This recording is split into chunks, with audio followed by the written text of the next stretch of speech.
ভাসুর বিয়ে শাদী করেনি, আমার তো হাজব্যান্ড বাহিরেই থাকে। স্বামীকে সময় দিনে এখন ভাসুরের সাথে অনেক কিছু আমাদের সম্পর্ক, ভাসুরের সাথে শোয়া ওঠা বসা সব কিছুই। তো আসলে কি মেয়েরা এমন একটা জিনিস যে সব কিছু থাকার পরেও মনে করে যে কিছুই নাই। এখন স্বামী টাকা পয়সা সব কিছুই পাঠায়, কিন্তু সামান্য একটা সুখের জন্যে আমি যে কাজটা করতে বাধ্য হয়েছি, এই কাজটা কিন্তু আপনারা করেন না, কারণ এটা অন্যায়। একজনকে ঠকায় একজন কোনো দিন সুখী হয় না, এটাই হলো কথা। কারণ আমি আজকে আমার হাজব্যান্ডের টাকা পয়সা ধন সম্পদ সব কিছু আত্মসাৎ করে আমি যে আমার ভাসুরকে নিয়ে আজকে আসে মানে সংসার করতেছি, এটা কিন্তু আসলেও অন্যায়। আমার স্বামী যে টাকা পয়সাগুলো পাঠাইছে সব কিছু আমার নামে নিজে ব্যাংকে রাইখা সোনা গয়না জায়গা সম্পদ সব কিছু নিজে কইরে আমি আমার ভাসুরের সাথে ঢাকা চলে আসি। ঢাকা আসার পরে হচ্ছে যে আমরা দুজনে বিয়ে করি। বিয়ে করার পরে আমরা সংসার করি। আসসালামু আলাইকুম, কেমন আছেন? আশা করি সবাই ভালো আছেন, আমিও ভালো আছি। আমার কিছু লাইফের কথা নিয়ে আপনাদের সামনে আসলাম। আমি একজন বিবাহিত মেয়ে, আমার 2টা বাচ্চা আছে। আমার হাজব্যান্ড বাইরে থাকে, বাইরে সে ভালো টাকা ইনকাম করে। আমাকে সে সব টাকা পয়সা দেয়, সোনা গয়না সব কিছুই দেয়। ব্যাংক ব্যালেন্সে টাকা পয়সা আমাদের অনেক কিছুই আছে। আমার অ্যাকাউন্টে সব টাকা পয়সা পাঠায়, আমরা সুখী দম্পতি। কিন্তু আসলে কি, আমি একটা মেয়ে মানুষ, সেজন্যই বলতেছি, আমাকে এত টাকা পয়সা সব কিছু দেয়, কিন্তু আসলে স্বামীর সুখটা পায় না দেখে আজ আমি এই পথে। তো কি বলবো বোন, আমার মতো কেউ এই ভুল কাজটা করো না। স্বামী বিদেশে থাকলে কি হয়েছে, স্বামীকে নিয়েই সুখে শান্তিতে থাকো, এটাই সবার কাছে দোয়া করব। কারণ আমার মতো ভুল যে করবে সে জীবনে মনে করো যে তার কিছুই নাই, সব কিছুই শেষ। তো আমি আমার কথা বলি, আমার হাজব্যান্ড বিদেশ যাওয়ার পরে আমি বাড়িতে একাই থাকতাম। আমার একটা ভাসুর ছিল, সে অবিবাহিত। তার সাথে আমার হচ্ছে যে রিলেশন মানে সম্পর্ক তৈরি হয়। আস্তে আস্তে সম্পর্ক তৈরি হওয়ার পরে তার সাথে আমি সব কিছুই করি।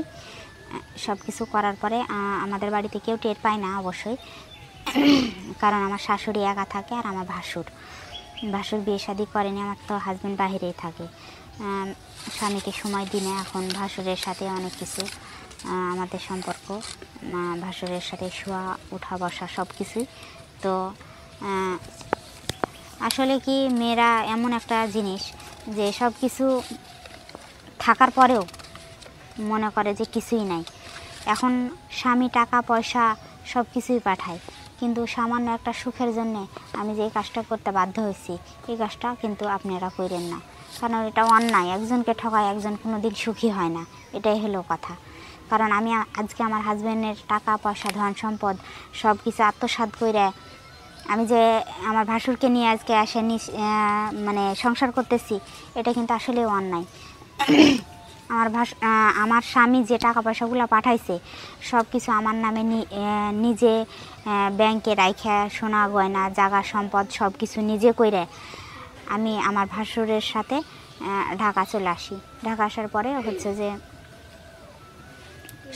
আমরা দুজনে বিয়ে করি। বিয়ে করার পরে আমরা সংসার করি। সংসারের পরে আমার ভাসুর একটা কারখানাতে কাজ করে। যা টাকা পয়সা ছিল সবগুলা বসে বসে মানে খাওয়া দাওয়া করে শেষ করে দিছে। শেষ করার পরে এখন হচ্ছে যে আমাকে অনেক অত্যাচার করে, মারধর করে, টাকা পয়সা সব শেষ। এখন আমাকে কাজে যাইতে বলে, আমি কাজে যাই না, তাই আমাকে অনেক অত্যাচার করে। আমি সে অত্যাচার সহ্য করতে না পারে আজ আমি চলে আসছি। আসে আমি নিজে একা থাকি। তো আমার মতো ভুল বোন কেউ করো না জীবনে। কারণ আমি যদি আজকে স্বামীর সংসারে থাকতাম, স্বামী আমাকে যে আদর ভালোবাসাটা দিছিল সেটাই নিয়ে যদি থাকতাম, তাহলে আজ আমার কপালে এত দুঃখ হতো না। টাকা পয়সায় সুখ পাওয়া যায় না বোন, টাকা পয়সা নিয়ে কিছুই হয় না। কারণ সুখ হলো একটা মনের দিক দিয়ে। কারণ তোমাকে স্বামী টাকা পয়সা তোমার জন্য ইনকাম করতে গেছে, আজ তুমি যদি তাকে ভালোবাসা দিয়ে আগলায় রাখতে, তাহলে তোমার আজ জীবনটা এরকম ছারখার হতো না। তা আজ আমার এই জীবনটা আমি নিজেই খারাপ করছি। তো আমার ভুলের জন্য আমি একমাত্র দায়ী, আর কেউ না। তাই আমি বলতেছি আমার মতো ভুল কেউ কইরো না বোন। স্বামী সংসার যতই কষ্ট হোক স্বামী নিয়ে সুখে শান্তিতে থাকার চেষ্টা করো। স্বামী যদি একটা বলে তুমি চুপচাপ থাইকো, স্বামীর মুখের উপর তর্ক করো না, স্বামীকে ভালোবাসো, স্বামীর সাথে ভালোভাবে সংসার করো, এটাই সবার কাছে আমি আশা কামনা করি। তো আমার কথাগুলো তোমরা বুঝতে পারছো। আমার ভুল আমি নিজে এখন আমার নিজের জীবন দেওয়া হলেও শুধরাবো, কিন্তু আমার মতো ভুল তোমরা আর করো না। তো ভালো থাকো, আশা করি আমার কথাগুলো বুঝতে পারছো। আল্লাহ হাফেজ।